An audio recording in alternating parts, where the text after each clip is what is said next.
Hello friends, ഇന്നത്തെ എപ്പിസോഡിൽ സച്ചിയും കുടുംബാംഗങ്ങളും എല്ലാവരും ചേർന്ന് അവരുടെ ആ വിജയം ആഘോഷിക്കുന്നത് കണ്ണുനീരോടെ അപ്പുറത്ത് ആ ഹോട്ടലിൽ നിന്ന് കാണുകയായിരുന്നു അർച്ചന. അർച്ചന തൻ്റെ കുടുംബത്തിൻ്റെ സന്തോഷത്തിൽ തനിക്ക് പങ്കുചേരാൻ കഴിയാതെ പോയതിൻ്റെ നിരാശയും, അതിനേക്കാൾ ഉപരി സച്ചിയുടെ കുടുംബത്തിൽ ഇപ്പോൾ താൻ എങ്ങനെയായിരിക്കേണ്ടിയിരുന്നോ ആ സ്ഥാനത്ത് ഇപ്പോൾ ആരതി എന്ന വക്കീൽ ആ സ്ഥാനം ഇപ്പോൾ ഭംഗിയായി കൈകാര്യം ചെയ്യുന്നതോർത്ത് വേദനയോടെ ആ കാഴ്ചകൾ നോക്കിക്കണ്ടു. താൻ സന്തോഷിക്കേണ്ടിയിരുന്ന, താൻ അവർക്കൊപ്പം നിൽക്കേണ്ടിയിരിക്കുന്ന സ്ഥാനത്താണ് ആരതി ഇപ്പോൾ നിൽക്കുന്നതെന്നുള്ള വേദന അർച്ചനയുടെ മനസ്സിനെ വല്ലാതെ ഇരട്ടി. തനിക്ക് ക്രമേണ തൻ്റെ ശശിയേട്ടനെ ഓരോ ദിവസം മുന്നോട്ട് പോകും തോറും തനിക്ക് നഷ്ടമാവുകയെന്നുള്ള വേദനയും അർച്ചനയുടെ മനസ്സിനെ അലട്ടി. കേക്ക് കട്ട് ചെയ്ത് എല്ലാവർക്കും കേക്ക് പീസ് നൽകുമ്പോൾ സച്ചി എല്ലാവർക്കും കേക്ക് പീസ് നൽകി ആ സന്തോഷം പങ്കിടുമ്പോൾ അടുത്തു നിന്ന് സ്നേഹ പറഞ്ഞു, ഇനി ഏട്ടന് ആരതി ചേച്ചി തന്നെ ആ കേക്ക് കൊടുക്ക്, ആരതി ചേച്ചിക്ക് കക്ഷി തന്നെ വക്കീലിന് കേക്ക് തരട്ടെ എന്ന് അനഘയും പറഞ്ഞപ്പോൾ അതെല്ലാം കേട്ട് എല്ലാവരും അത് സന്തോഷപൂർവ്വം അംഗീകരിച്ചു. അങ്ങനെ സച്ചി ആരതിക്കും, ആരതി സച്ചിക്കും കേക്ക് വായിൽ വെച്ച് കൊടുക്കുന്നു. അതിനുശേഷം എല്ലാവരും ഭക്ഷണം കഴിക്കാനിരിക്കുമ്പോൾ ആരതി എല്ലാവർക്കും ഭക്ഷണം വിളമ്പുകയാണ്. ആരതി തന്നെ സച്ചിക്ക് പ്ലേറ്റിലേക്ക് ഭക്ഷണം വിളമ്പി കൊടുക്കുമ്പോൾ ആരതി കഴിക്കുന്നതിനിടയിൽ ആരതിക്ക് ആ ഭക്ഷണം പെട്ടെന്ന് നെറുകയിൽ കയറിയതും വേഗം തന്നെ ആരതിക്ക് വെള്ളം എടുത്ത് കൊടുക്കുകയാണ് കമലമ്മ. അടുത്തിരുന്ന് ഭക്ഷണം കഴിച്ചുകൊണ്ടിരുന്ന സച്ചി ആരതിയുടെ തലയിൽ കൈകൊണ്ട് തലയിൽ പതിയെ കൊട്ടി കൊട്ടി കൊടുത്ത് ആരതിയുടെ ആ അസ്വസ്ഥത ഇല്ലാതാക്കുന്നു. ഇതെല്ലാം കണ്ടു നിന്ന അർച്ചനയുടെ മനസ്സ് വല്ലാതെ വേദനിച്ചു. അർച്ചന ചിന്തിച്ചു, എൻ്റെ അമ്മയും അനുജത്തിമാരും അവരാരും അറിയുന്നില്ലല്ലോ ഞാൻ ജീവനോടെ ഉണ്ട് എന്നുള്ള സത്യം.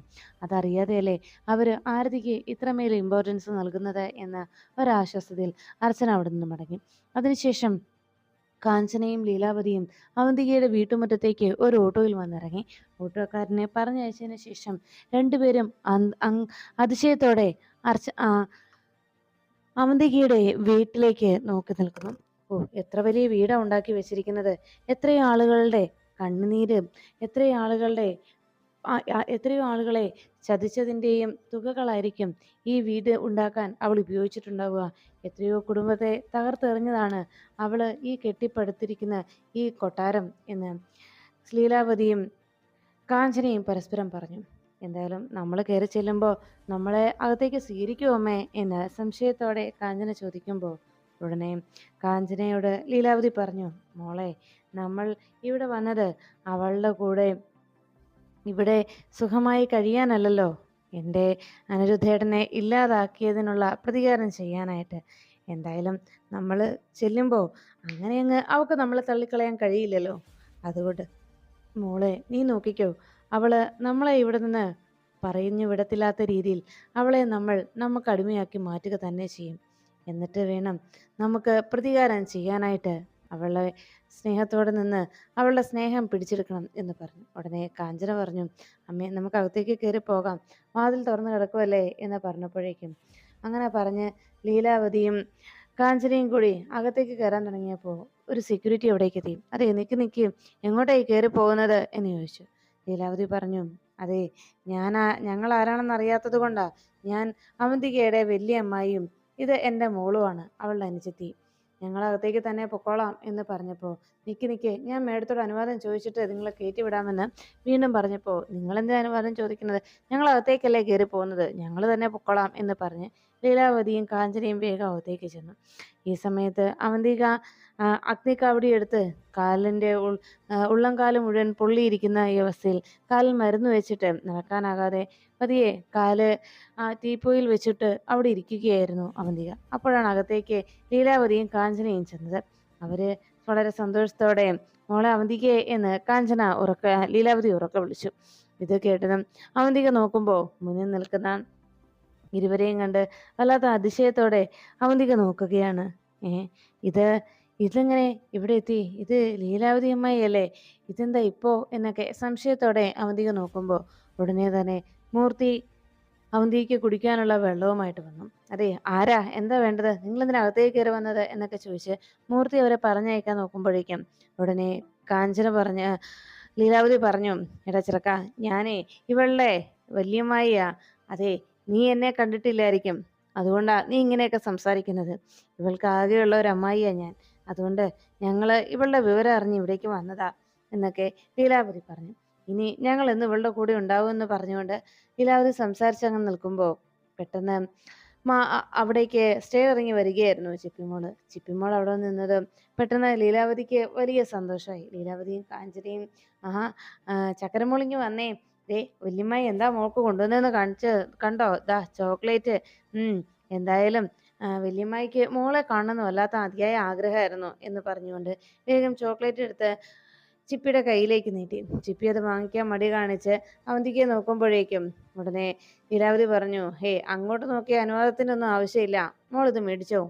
അങ്ങനെ ചിപ്പിയുടെ കയ്യിലേക്ക് ബലമായി വെച്ചു കൊടുക്കുകയാണ്. ഇത് കണ്ടതും അവന്തിക്ക് ചോദിച്ചു, അല്ല അമ്മായി മോളും ഇങ്ങോട്ടായിട്ട് വന്നതാണോ അതോ മറ്റെവിടേക്കെങ്കിലും പോകാൻ ഇറങ്ങിയതാണോ എന്ന് ചോദിച്ചപ്പോഴേക്കും, വേറെ എവിടെ പോകാനാ മോളെ, ഞങ്ങള് ഇങ്ങോട്ട് തന്നെയാ പോകുന്നത് എന്ന് പറഞ്ഞ് ലീലാവതിയും കാഞ്ചനയും അവന്തികയോട് കാര്യങ്ങൾ അവതരിപ്പിക്കുന്നു. അവന്തികയെ നോക്കി അവന്തികയോട് ലീലാവതി പറഞ്ഞു, മോൾക്ക് നീ എന്ന് പറഞ്ഞ ജീവനാ, നീയാ ഇപ്പോ മോളുടെ റോൾ മോഡല് എന്ന് പറഞ്ഞു. പിന്നെ അനിരുദ്ധേട്ടനും അങ്ങനെ തന്നെ ആയിരുന്നല്ലോ, നിന്നെയാണല്ലോ സ്വന്തം മോളായ ഇവളെക്കാളും കാര്യമായിരുന്നത് എന്ന് അവന്തികയോട് ലീലാവതി അറിയിച്ചു. എനിക്കും അങ്ങനെ തന്നെ ആയിരുന്നല്ലോ എന്ന് അവന്തിക ലീലാവതിയോട് മറുപടി നൽകി. പക്ഷേ അമ്മാവന്റെ സ്നേഹം അധികനാൾ അനുഭവിക്കാനുള്ള യോഗമില്ലാതെ പോയി എന്ന് അവന്തിക വളരെ വിഷമത്തോടെ ലീലാവതിയോട് പറയുന്നു. കാഞ്ചന അപ്പോഴേക്കും അവന്തികയോട് പറഞ്ഞു, അതെ എല്ലാവരും പറയും ഞാൻ അച്ഛനെ പോലെ തന്നെയാണെന്ന്. ഇത് കേട്ടപ്പോഴേക്കും അവന്തിക ചോദിച്ചു, എനിക്ക് അങ്ങനെയൊന്നും തോന്നുന്നില്ല എന്ന് പറഞ്ഞപ്പോൾ ലീലാവതി പറഞ്ഞു, അത് മോൾ ആദ്യമായിട്ട് കാണുന്നത് കൊണ്ട് അവളെ, നീ കുഞ്ഞുനാളിൽ ഇതുവരെ അവളെ എടുത്തു കിടന്നിട്ടുണ്ട്. പിന്നെ മോളെ ഞങ്ങളിപ്പോൾ ഇവിടേക്ക് വന്നതേ കുറച്ചു നാൾ നിന്റെ കൂടെ നിൽക്കാൻ വേണ്ടി തന്നെയാ. ഇത്രയും നാളും ഞങ്ങൾ വാടക വീട്ടിലായിരുന്നു. അനിരുദ്ധേട്ടനെ മരണശേഷം ഞങ്ങൾ ആകെ കഷ്ടപ്പാടിലാണ്. ഞങ്ങൾക്ക് ജീവിക്കാൻ വേറൊരു നിവൃത്തിയില്ല. ഇപ്പോൾ ഒരു വാടക വീട്ടിലായിരുന്നു താമസം. അവിടെ വാടക കൊടുക്കാൻ കഴിയാത്തത് കൊണ്ട് ഇന്നലെ അവിടെ വന്ന് ഹൗസ് ഓണർ ഞങ്ങളെ ഇറക്കി വിട്ടു. പോകാൻ മറ്റൊരിടവും ഇല്ലാത്തത് കൊണ്ടാണ് ഞങ്ങൾ ഇന്ന് നേരെ ഇവിടേക്ക് പോകുന്നത്. ഇനി എന്തായാലും ഞങ്ങൾ കുറച്ചു നാള് മോളോടൊപ്പം ഇവിടെ കഴിയാമെന്ന് തന്നെ തീരുമാനിച്ചു. ഇനി എങ്ങോട്ടും ഞങ്ങൾ പോവില്ല എന്ന് ലീലാവതി അറിയിച്ചതും ഉടനെ അവന്തിക പറഞ്ഞു, ഇവിടെ അങ്ങനെ എന്നേക്കുമായി നിൽക്കാനൊന്നും എനിക്ക് താല്പര്യമില്ല. കുറച്ചുനാൾ വേണമെങ്കിൽ ഇവിടെ കഴിഞ്ഞോ എന്ന് പറഞ്ഞു. അത് കേട്ടതും ലീലാവതി പറഞ്ഞു, ഇവിടെ മോളും കുഞ്ഞും അവന്തിക മോളും മാത്രമല്ലേ ഉള്ളൂ. അപ്പൊ പിന്നെ മോൾക്ക് കൂട്ടായിട്ട് ഞങ്ങൾ ഇവിടെ തന്നെ കഴിഞ്ഞോളാം, വേറെ എങ്ങും പോകുന്നില്ല. ഞങ്ങൾക്ക് വേറെ ബന്ധുക്കളാരും തന്നെ ഇല്ലല്ലോ, മോൾക്കും ഇല്ല. അപ്പോൾ നമുക്ക് ഇവിടെ തന്നെ കഴിയാം. മോളുടെയും കുഞ്ഞിന്റെയും കാര്യമൊക്കെ നോക്കി ഞങ്ങൾ ഇവിടെ തീരാൻ തന്നെയാണ് തീരുമാനിച്ചിരിക്കുന്നത്, സ്വസ്ഥമായിട്ട് ഇവിടെ കഴിയാൻ. അപ്പോഴാണ് അവന്തിക പറഞ്ഞത്, അങ്ങനെയാണെങ്കിൽ മൂർത്തി ഇവരെ ഔട്ട് ഹൗസിലേക്ക് കൊണ്ടുപോയി ആക്കിക്കോ, സന്ദീപ് കഴിഞ്ഞിരുന്ന ഔട്ട് ഹൗസിലേക്ക് എന്ന് അവന്തിക മൂർത്തിയോട് പറയുമ്പോഴേക്കും ലീലാവതി പറഞ്ഞു, ഔട്ട് ഹൗസിലേക്കോ, ഞങ്ങൾ അങ്ങോട്ടൊന്നും പോകുന്നില്ല. ഇവിടെ അവന്തിക മോളും കുഞ്ഞുമോളും തനിച്ചുള്ളപ്പോ ഞങ്ങൾ അങ്ങനെ അപ്പുറത്ത് മാറി താമസിക്കുന്നത് ശരിയാണോ? ആൾക്കാരാണെങ്കിലും എന്ത് പറയും? ഞങ്ങള് ഇവിടെ തന്നെ താമസിച്ചോളാം, ഈ വീട്ടിൽ തന്നെ. ഇവിടെ ഇഷ്ടംപോലെ മുറികളുണ്ടല്ലോ, പിന്നെ എന്തിനാ ഈ ഔട്ട് ഹൗസിലേക്കൊക്കെ ഞങ്ങളെ മാറ്റുന്നത്? ഞങ്ങൾ ഇവിടെ തന്നെ കഴിഞ്ഞോളാം. ആരെങ്കിലും അറിഞ്ഞാൽ തന്നെ മോശമല്ലേ അത് എന്നൊക്കെ ലീലാവതി അറിയിച്ചു.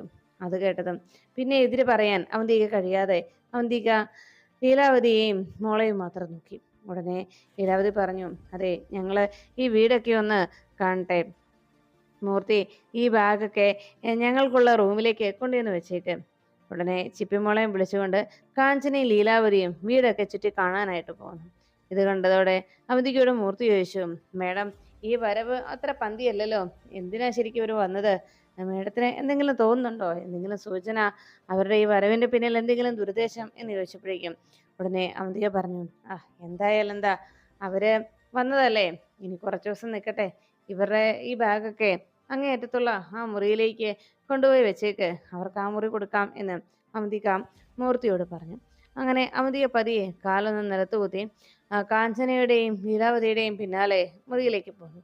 അവന്തികയുടെ മുറിയിലേക്കാണ് കാഞ്ചനയും ലീലാവതിയും ആദ്യം ചെന്ന് കയറുന്നത്. കൊള്ളാം, ഇത്രയും വലിയ സുഖസൗകര്യത്തിലാണല്ലോ ജീവിക്കുന്നത്. അതുകൊണ്ടാണല്ലോ അവൾക്ക് എല്ലാവരെയും ഈ രീതിയിൽ ദ്രോഹിച്ച് അവളെല്ലാം നേടിയതല്ലേ എന്നൊക്കെ അവന്തികയുടെ മുറിയിലേക്ക് കയറി വന്ന് ലീലാവതിയും കാഞ്ചനയും പറഞ്ഞു. എന്തായാലും തൽക്കാലം നമുക്ക് ഇവിടെ കയറി പറ്റി. നമ്മളിവിടെ നിൽക്കുകയാണെന്ന് പറഞ്ഞപ്പോൾ അവൾക്ക് അത്ര വലിയ താല്പര്യമൊന്നുമില്ല. എന്തായാലും അവളുടെ താല്പര്യമൊക്കെ നമുക്ക് മാറ്റിയെടുക്കാം. ഇനിയിപ്പോ ഇവിടെ കയറി കൂടിയില്ലേ, ഇനി ബാക്കിയൊക്കെ വഴിയെ പോലെ നടന്നോളും എന്ന് പറഞ്ഞപ്പോഴേക്കും ഉടനെ പിന്നാലെ വന്ന് അവന്തിക ചോദിച്ചു, അല്ല എന്ത് കാര്യാ വഴിയെ പോലെ നടന്നോളൂ എന്ന് പറഞ്ഞത്? വേറെ എന്ത് കാര്യങ്ങളാ ഇന്ന് നടക്കാനുള്ളത് എന്ന് അവന്തിക വന്ന് കാഞ്ചനയോടും ലീലാവതിയോടും ചോദിച്ചപ്പോൾ പെട്ടെന്ന് ലീലാവതി അരികിലേക്ക് എത്തിയിട്ട് പറഞ്ഞു, അതെ, ഞങ്ങൾ പറഞ്ഞു വന്നതേ അനിരുദ്ധേട്ടൻ്റെ കാര്യങ്ങളെക്കുറിച്ചും പിന്നെ ഞങ്ങളുടെ ജീവിതത്തെക്കുറിച്ചും ഒക്കെ ആയിരുന്നു എന്ന് പറഞ്ഞപ്പോൾ കാഞ്ചന പറഞ്ഞു, അമ്മയ്ക്ക് എൻ്റെ കല്യാണക്കാര്യത്തെക്കുറിച്ചാണ് അമ്മയുടെ ആശങ്ക. അതമ്മ പറയുകയായിരുന്നു. അതൊക്കെ ഇനി വഴി പോലെ നടന്നോളൂ എന്ന് ഞാൻ അമ്മയെ ആശ്വസിപ്പിക്കുകയായിരുന്നു എന്ന് പറഞ്ഞപ്പോൾ അവന്തിക പറഞ്ഞു, ശരി. അപ്പോഴേക്കും ലീലാവതി പറഞ്ഞു, അതെ, മോളുടെ വിവാഹകാര്യം അനിരുദ്ധേട്ടന് അത് വലിയ ആഗ്രഹമായിരുന്നു. മോളുടെ കല്യാണം അത് കാണാനുള്ള യോഗം, ആ കല്യാണം നടത്താനുള്ള ഭാഗ്യമോ അനിരുദ്ധേട്ടന് ഇല്ലാതായി പോയല്ലോ എന്ന് വിഷമത്തോടെ ലീലാവതി പറഞ്ഞു. അല്ലെങ്കിലും ഇവളുടെ വിവാഹകാര്യത്തിൽ നിനക്കും ചില ഉത്തരവാദിത്തങ്ങളൊക്കെ ഉണ്ടല്ലോ അവന്തികെ എന്ന് ചോദിച്ചപ്പോഴേക്കും അതൊക്കെ പിന്നീട് നമുക്ക് സംസാരിക്കാം. പിന്നെ ഇപ്പോ ഈ റൂം ഇത് എൻ്റേതാണ്, നിങ്ങൾക്കുള്ള റൂം അപ്പുറത്താണ് എന്ന് പറഞ്ഞു. ഉടനെ കൽപ്പന ഇതെല്ലാം കേട്ടുനിന്ന കാഞ്ചന ഉർവശി അടുത്ത് നിൽക്കുന്ന ലീലാവതിയെ നോക്കിയിട്ട് ഒന്ന് കണ്ണടച്ച് കാണിക്കണം. അതിനുശേഷം ലീലാവതി തൻ്റെ ഭർത്താവായ അനിരുദ്ധിനെ കുറിച്ച് പറഞ്ഞു. ഏട്ടന് ഏറ്റവും വലിയ ആഗ്രഹം നിന്റെ കൂടെ ജീവിക്കണമെന്ന് തന്നെയായിരുന്നു. നിന്നെ സ്വന്തം മകളായിട്ട്, മൂത്ത മകളായിട്ടാണ് എന്നും അനിരുദ്ധേട്ടൻ കരുതിയിട്ടുള്ളത്. ആ സ്നേഹവും കരുതലും നിന്നോട് എപ്പോഴും കാണിക്കണമെന്ന് എന്നോട് പറയുകയും ചെയ്തിട്ടുണ്ട്. ഞങ്ങൾക്ക് ജനിച്ച മൂത്ത മകളെന്നുള്ള രീതിയിൽ നിന്നെ സ്നേഹിക്കണമെന്നും അനിരുദ്ധേട്ടൻ എപ്പോഴും പറയാറുണ്ടായിരുന്നു എന്ന് പറഞ്ഞു. അച്ഛന് എന്നും ചേച്ചിയോട് വലിയ കാര്യമായിരുന്നുവെന്ന് അടുത്ത് നിന്ന് കാഞ്ചനയും പറഞ്ഞപ്പോൾ എല്ലാം കേട്ട അവന്തിക പറഞ്ഞു, ഇവിടെ ഓഫീസിൽ നിന്ന് ചില സ്റ്റാഫുകളൊക്കെ ഇടയ്ക്കിടയ്ക്ക് ഇവിടെ വരും. അപ്പോൾ മീറ്റിങ്ങും കാര്യങ്ങളും ഒക്കെ ആയിട്ട് അത് നിങ്ങൾക്ക് ഒരു ഡിസ്റ്റർബൻസ് ആവുമെന്ന് കരുതിയാണ് നിങ്ങളെ ഞാൻ ഔട്ട് ഹൗസിലേക്ക് മാറ്റാമെന്ന് പറഞ്ഞത് എന്നറിയിച്ചപ്പോൾ ലീലാവതി പറഞ്ഞു, ഞങ്ങൾക്ക് എന്ത് ബുദ്ധിമുട്ടാ, ഇവിടെ മോളെ കാണാൻ വരുന്നവർക്ക് കുടിക്കാൻ എന്തെങ്കിലും കൊടുക്കുക, അവർക്ക് കഴിക്കാൻ കൊടുക്കുക, അതൊക്കെ ഞങ്ങൾക്കുള്ള സന്തോഷമുള്ള കാര്യങ്ങളല്ലേ എന്ന് പറഞ്ഞു. അത് കേട്ടതും ശരി, എന്തായാലും നമുക്ക് കുറച്ച് ദിവസം കഴിഞ്ഞ് കാര്യങ്ങൾ വിശദമായിട്ട് തീരുമാനിക്കാം. തൽക്കാലം നിങ്ങൾക്ക് തന്ന റൂമിലേക്ക് പൊയ്ക്കോ എന്ന് പറഞ്ഞുകൊണ്ട് അവന്തിക അവിടെ നിന്ന് എഴുന്നേറ്റ് പോകുമ്പോൾ ലീലാവതിയും കാഞ്ചനയും ആ വീട്ടിൽ കയറി കൂടിയ സമാധാനത്തിൽ ഒന്ന് പരസ്പരം നോക്കി. അതിനുശേഷം അർച്ചനയുടെ ഫോണിലേക്ക് കോൾ വരികയാണ്. അർച്ചന കോൾ അറ്റൻഡ് ചെയ്തതും ആതിരയായിരുന്നു അർച്ചനയെ വിളിച്ചത്. ചേച്ചി, ഇവിടെ ഒരു ഗുഡ് ന്യൂസ് ഉണ്ടായിട്ടുണ്ട്. നമ്മൾ നടത്തിക്കൊണ്ടിരുന്ന കേസിൽ നമ്മൾ വിജയിച്ചു. അവന്തികയുടെ കയ്യിൽ നിന്ന് സ്വത്തുക്കളൊക്കെ തിരികെ പിടിച്ചോളാൻ, അവന്തിക സ്വത്തുക്കൾ തിരികെ ഏൽപ്പിക്കണമെന്ന് കോടതി വിധി പ്രഖ്യാപിച്ചു എന്നറിയിച്ചു. നന്നായി, എന്തായാലും ഇതൊരു സന്തോഷ വാർത്ത തന്നെയാണല്ലോ എന്ന് പറഞ്ഞപ്പോഴേക്കും ഉടനെ അവന്തിക ആതിര പറഞ്ഞു, ഇതിലെ പ്രധാന കാര്യമായിട്ടുള്ളത് ആരതി ചേച്ചിയാണ് നമ്മുടെ വക്കീലെ. അതുകൊണ്ട് തന്നെ ആരതി ചേച്ചി വളരെയേറെ കഷ്ടപ്പെട്ടിട്ടുണ്ട് ഈ കേസ് വിജയിക്കുന്നതിന് വേണ്ടി. സത്യത്തിൽ എൻ്റെ അച്ചുചേച്ചി ഉണ്ടായിരുന്നെങ്കിലേ ഞങ്ങൾക്കൊപ്പം എങ്ങനെ സ്ട്രോങ്ങായിട്ട് നിൽക്കുമായിരുന്നോ, എങ്ങനെ ഉറച്ചു നിൽക്കുമായിരുന്നോ, അതുപോലെ തന്നെയാണ് ആരതി ചേച്ചി ഇപ്പോൾ ഈ കുടുംബത്തിന് വേണ്ടി നിൽക്കുന്നത്. എന്തായാലും അച്ചു ചേച്ചിയുടെ അതേ സ്ഥാനത്ത് ആരതി ചേച്ചി ഇപ്പോൾ ഈ കുടുംബത്തിനൊപ്പം ഉള്ളത് കൊണ്ടാണ് ഈ കേസിൽ വിജയിക്കാൻ കഴിഞ്ഞത്. അതിൻ്റെ ചെറിയൊരു പാർട്ടി ഇന്ന് റെസ്റ്റോറൻറ്റിൽ വെച്ച് നടത്തിയിരുന്നു സിറ്റിയിൽ. അവിടെ എത്തിക്കഴിഞ്ഞപ്പോൾ ഞാൻ ഐഷ് ചേച്ചിയുടെ ഫോണിലേക്ക് വിളിച്ചു. പക്ഷേ ചേച്ചി ഫോൺ എടുത്തില്ല. അങ്ങോട്ട് ചേച്ചിയെ വിളിക്കാനായിരുന്നു ആ ഫംഗ്ഷനിൽ പങ്കുചേരാനായിട്ട് എന്ന് പറഞ്ഞപ്പോൾ അർച്ചന പറഞ്ഞു, അയ്യോ മോളെ, ഞാൻ കണ്ടില്ല, ഇന്ന് കുറച്ചൊരൽപ്പം തിരക്കിലായി പോയിരുന്നു, അതാ എന്നറിയിച്ചു. ശരി, എന്തായാലും ഇപ്പോൾ ആരതി ചേച്ചി ഈ കുടുംബത്തിലെ ഒരംഗത്തെ പോലെയാ. ഇന്ന് കിട്ടിയ ഫോട്ടോസൊക്കെ ഞാൻ എടുത്തിട്ടുണ്ട് മൊബൈലിൽ, അത് ഞാൻ ചേച്ചിക്ക് അയച്ചു തരാവേ, അത് കണ്ടിട്ട് നമുക്ക് സംസാരിക്കാം എന്ന് പറഞ്ഞു. ശരിയെന്ന് പറഞ്ഞ് ഫോൺ വെച്ച് കഴിഞ്ഞപ്പോൾ അർച്ചനയുടെ ഫോണിലേക്ക് ആതിര അയച്ച ഫോട്ടോസ് എല്ലാം അർച്ചന നോക്കി. അതിലെല്ലാം ആരതിയോടുള്ള സച്ചി കൂടുതൽ സ്നേഹം കാണിക്കുന്നതും ആരതിയോടുള്ള സച്ചിയുടെ അടുപ്പവും ഒക്കെ അർച്ചന ഓർത്തു. നേരിൽ കണ്ട കാഴ്ചകളായിരുന്നല്ലോ അതെല്ലാം തന്നെ. തൻ്റെ സച്ചിയേട്ടൻ തന്നിൽ നിന്ന് അകന്നു പോവുകയാണോ, എന്നേക്കുമായി എനിക്ക് സച്ചിയേട്ടനെ നഷ്ടമാവുകയാണോ? അങ്ങനെയാണെങ്കിൽ പിന്നെ ഈ അർച്ചന ഇല്ല എന്ന് മനസ്സിൽ വേദനയോടെ അർച്ചന ആ കാഴ്ചകളെല്ലാം ഓർത്ത് സങ്കടപ്പെട്ടു. അതിനുശേഷം പിറ്റേന്ന് രാവിലെ സ്കൂളിലേക്ക് പോകാനായി ചിപ്പിമോളെ ഒരുക്കുകയായിരുന്നു കാഞ്ചന. അപ്പോഴേക്കും ചിപ്പിമോള് ചോദിച്ചു, ആൻറ്റി എൻ്റെ കൂടെ വരുമോ എന്നെ സ്കൂളിലാക്കാൻ എന്ന് ചോദിച്ചപ്പോഴേക്കും പിന്നില്ലാതെ എന്ന് കാഞ്ചന മറുപടി നൽകി. അപ്പോഴേക്കും അർച്ചന വാതുക്കലേക്ക് എത്തി. അർച്ചനയെ കണ്ടത് ഹായ് സമൃദ്ധാൻറ്റി എന്ന് പറഞ്ഞ് ചിപ്പിമോൾ ഉടനെ വിളിച്ചു. ചിപ്പിമോള് അർച്ചന അരികിലേക്ക് എത്തിയും അർച്ചനയെ കെട്ടിപ്പിടിക്കുകയാണ് ചിപ്പിമോള്. ചിപ്പിമോളെ ചേർത്ത് പിടിച്ചിട്ട് അർച്ചന ചോദിച്ചു, അല്ല ഇതാരാ മോളെ ഈ പുതിയ ആൻറ്റി എന്ന് ചോദിച്ചപ്പോഴേക്കും ഇതെൻ്റെ പുതിയ ആൻറ്റിയാ എന്ന് ചിപ്പിമോള് പരിചയപ്പെടുത്തി. അപ്പോഴാണ് കിച്ചണിൽ നിന്ന് ലീലാവതി പുറത്തേക്ക് വരുന്ന കാഴ്ച കണ്ടത്. തൊട്ടു പിന്നാലെ അവന്തികയും മുറിയിൽ നിന്ന് ഇറങ്ങി വന്നു. അർച്ചന ചിരിച്ചുകൊണ്ട് നോക്കിയിരിക്കുമ്പോൾ കാലില് പൊള്ളലേറ്റത് കൊണ്ട് അവന്തിക പതിയെ പതിയെ നടന്നു വരുന്നത് അർച്ചന ഒന്ന് നോക്കിക്കണ്ട് ആസ്വദിച്ചു. അതിനുശേഷം അവന്തിക നേരെ ആ സെറ്റിയിലേക്ക് വന്നിരുന്നു.